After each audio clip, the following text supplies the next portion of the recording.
नमस्कार, मैं डॉक्टर सपना जायसवाल। आज हम जानेंगे खराटों का यानी स्नोरिंग के क्या कारण होते हैं।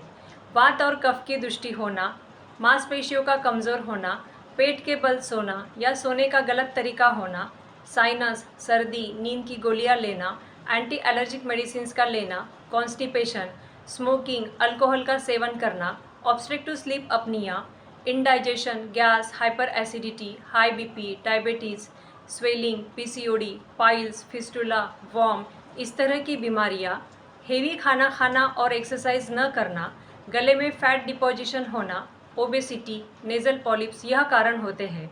बच्चों में खराटे का कारण टॉन्सिल्स का बढ़ जाना, जिप की मोटी हो जाना, जुकाम, नाक की हड्डी का टेढ़ा होना यह कारण होते हैं। खराटों की क्या चिकित्सा होगी ये जानेंगे मेरे नेक्स्ट वीडियो में। धन्यवाद।